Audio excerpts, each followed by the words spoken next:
Hello, and welcome to Dead Ideas in Teaching and Learning, a higher education podcast from the Center for Teaching and Learning at Columbia University. I'm Amanda Irvin, the center's new executive director. Catherine Ross has passed the baton to me, and I'm excited to be your host. In this podcast series, we explore dead ideas in teaching and learning, or beliefs that, despite being untrue, continue to shape educational systems and practices. These outdated notions, as Diane Pike described, perpetuate the tyranny of dead ideas. Join us as we challenge these misconceptions and explore innovative approaches to higher education. Welcome, everyone. I am speaking today with Dr. Cate Denial. Cate is the Bright Distinguished Professor of American History and Director of the Bright Institute at Knox College in Galesburg, Illinois. Cate consults on teaching in higher education with individuals, departments, and institutions in the U.S., UK, Ireland, Canada, and Australia. Her new book, A Pedagogy of Kindness, is now available from the University of Oklahoma Press.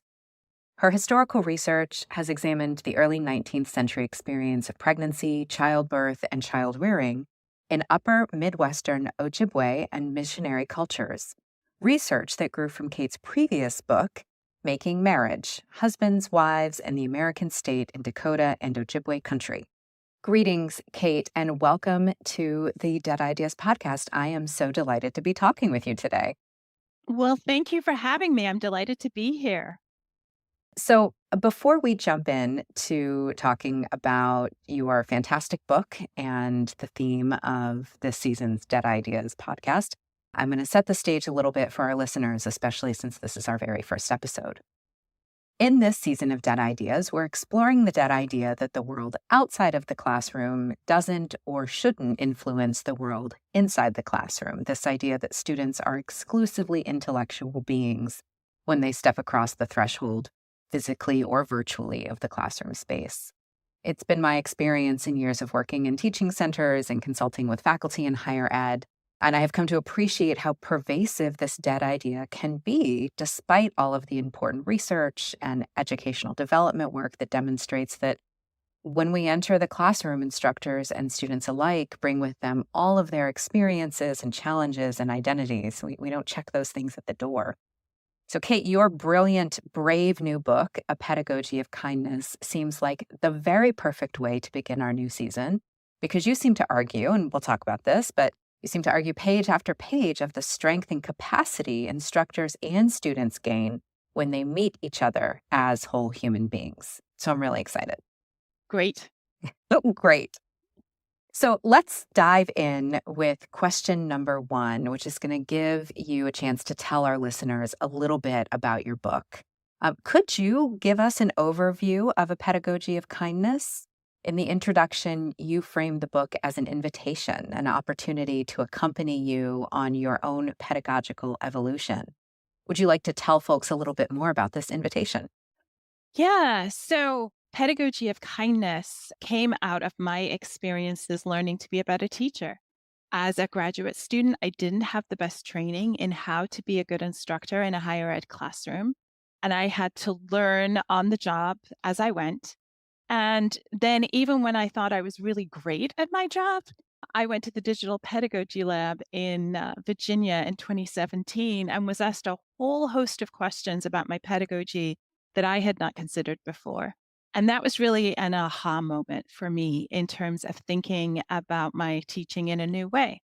So, this book is sort of the culmination of all of those years of learning on the job and then the aha moment and experimenting with my teaching since then. So, A Pedagogy of Kindness is made up of three things. It's made up of attention to justice, believing in students, and believing students. And the book takes on each of those three things in slightly different ways in chapters that look at the syllabus, that look at assignments, that look at being kind to ourselves, and look at what we're doing inside the classroom. Thank you so much. That's a great overview. And I loved your description of an aha moment. I Mhm. feel like when we talk with educators, maybe we have a series of aha moments over the course of our careers, but there seems to be at least one that we're like, oh, there's Right.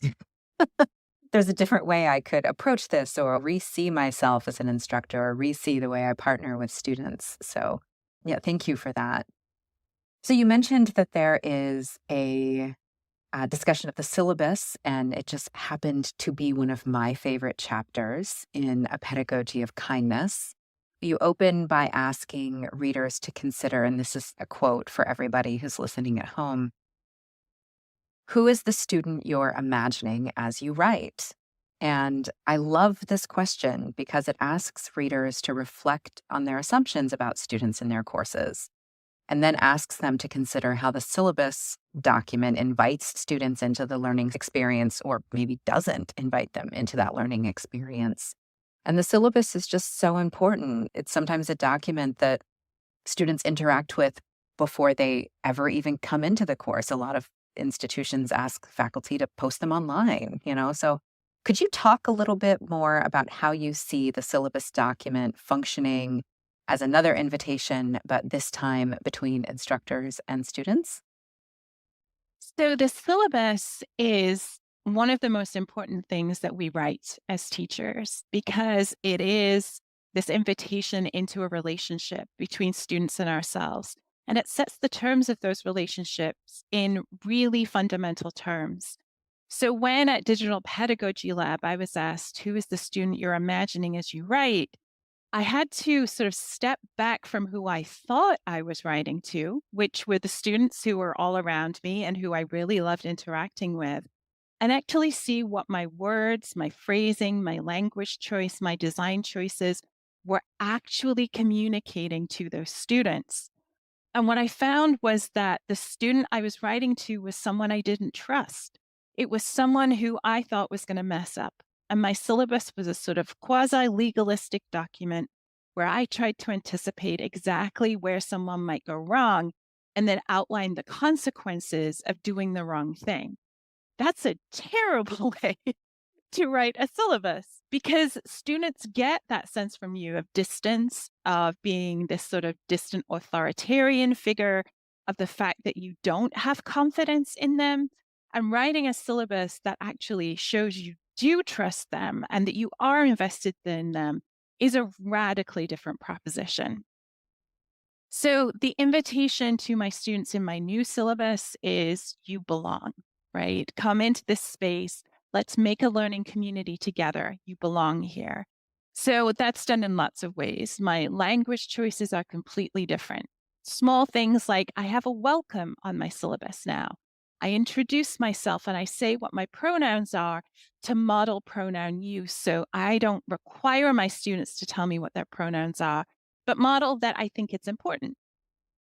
I also then talk about my email policy, for example, very early on, that is so that my students know I am reachable and I am approachable. And also, I explain that I take time off from email. I have boundaries, right? So, from the very beginning of the document, we're sort of building this sense of relationship together. I love that. Thank you so much. I think when you write a syllabus document, or this is what I'm sort of taking away from what you just said, it's helpful if you imagine the people who are reading it, the students, as real people who are going to partner with you in this Yes, learning process, right? And to do that, they have to be real people. But you too, as an instructor, have to show up as a real person with things like boundaries and things like welcome and like, who are you and how do you find yourself in this classroom? I think, it creates an environment to echo something that you said that fosters a sense of belonging for mhm, people because when they can see you in the space, they can see themselves in the space, they show up as real human beings. And learning is so relational. exactly. Yeah.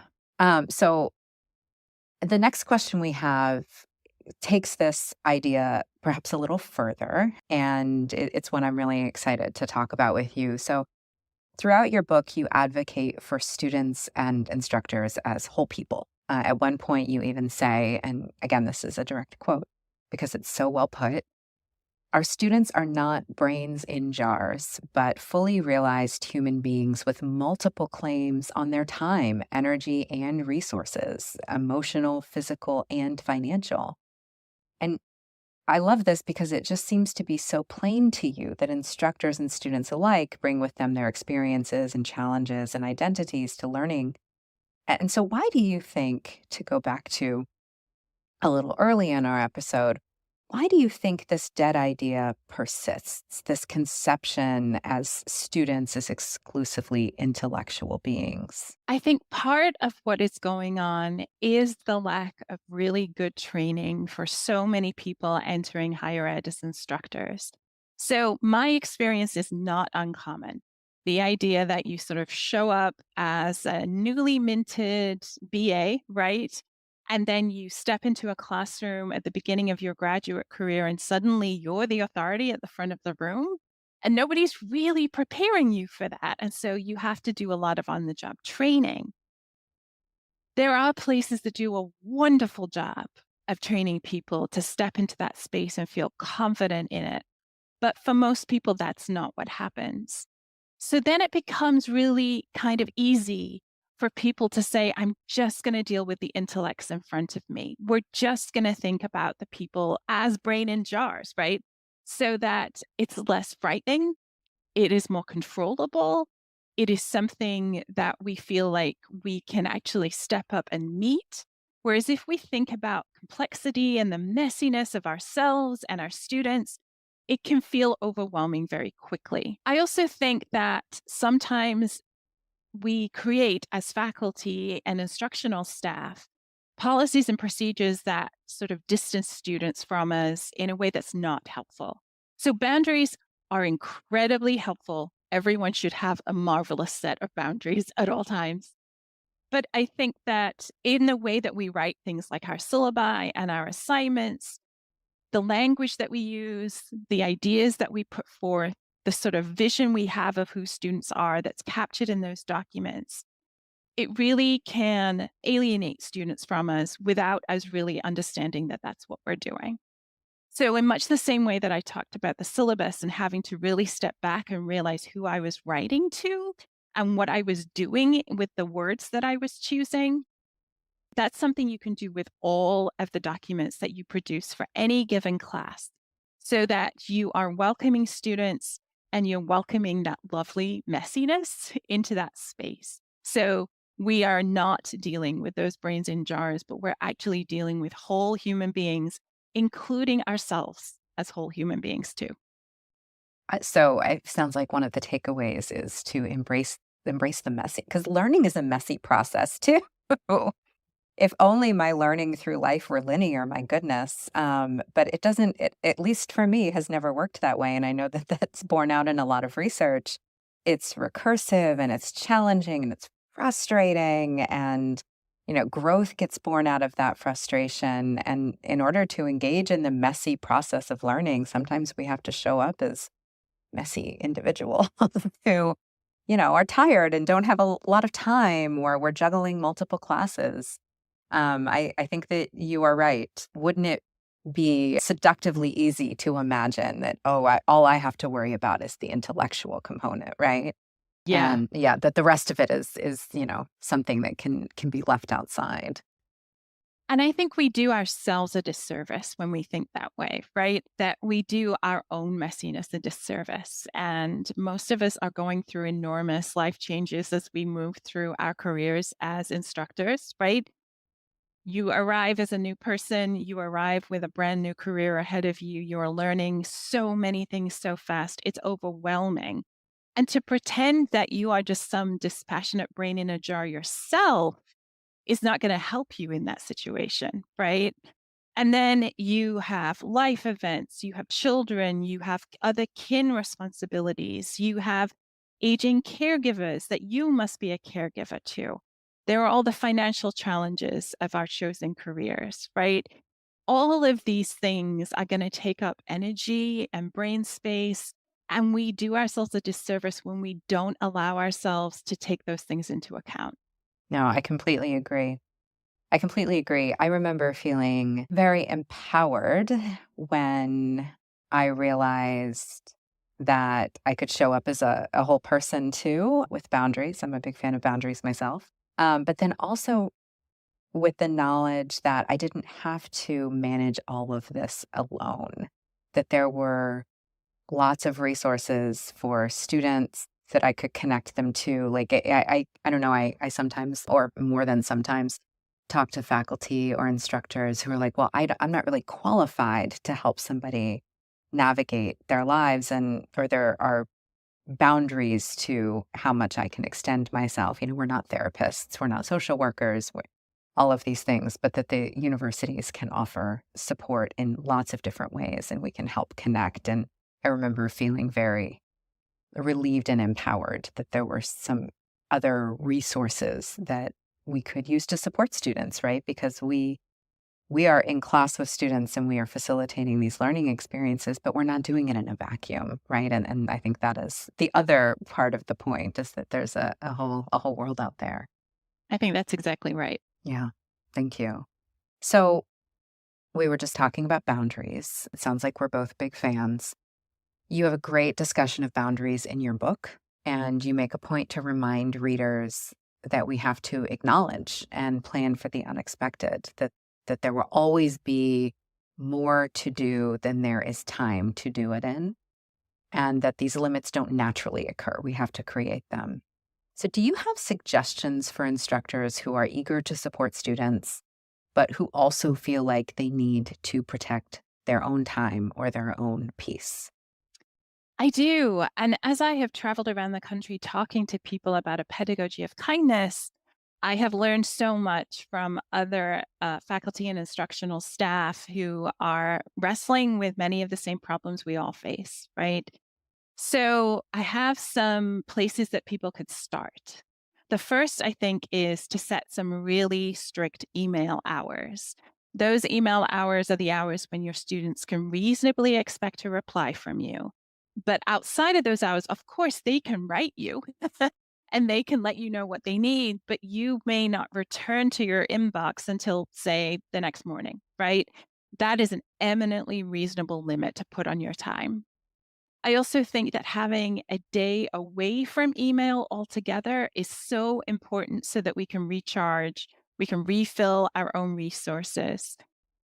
For some people, that's not manageable because of many of the responsibilities that they juggle. So make sure you're taking an afternoon or a whole morning, or take the little notification off your phone that tells you that there are emails coming in. So you can look them up if you want to, but you're not constantly being pinged to go and think about, do I answer? Do I not answer? What am I going to do?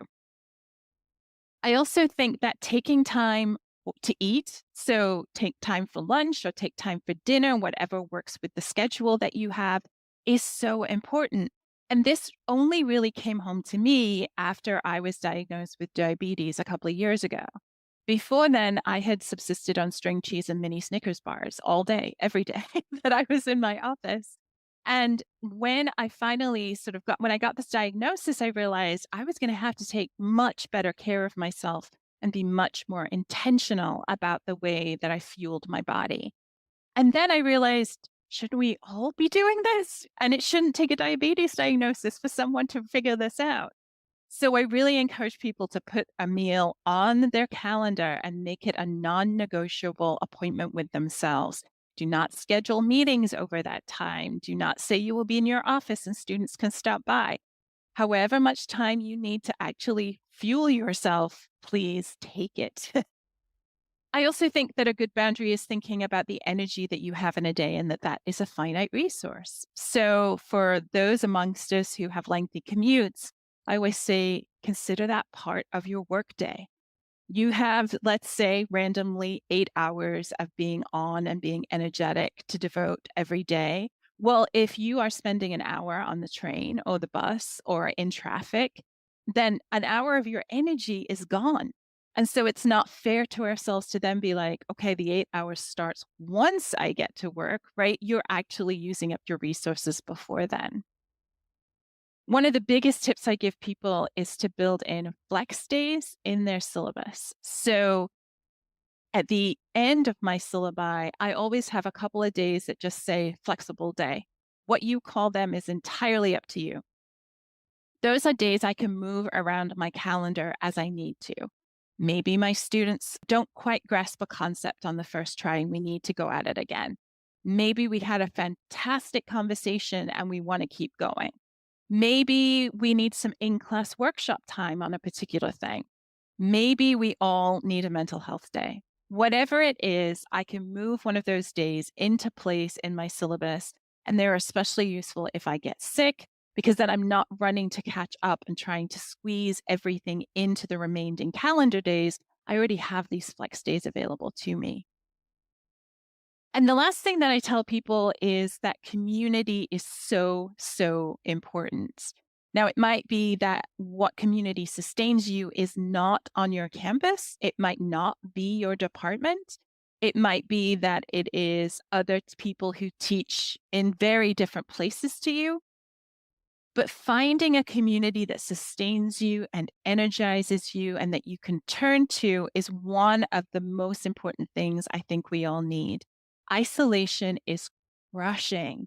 And so, one of the things that I have in the book are some suggestions for how you find that community and how you find that community, even if you're someone who really needs to find that community online for any kind of reason, right?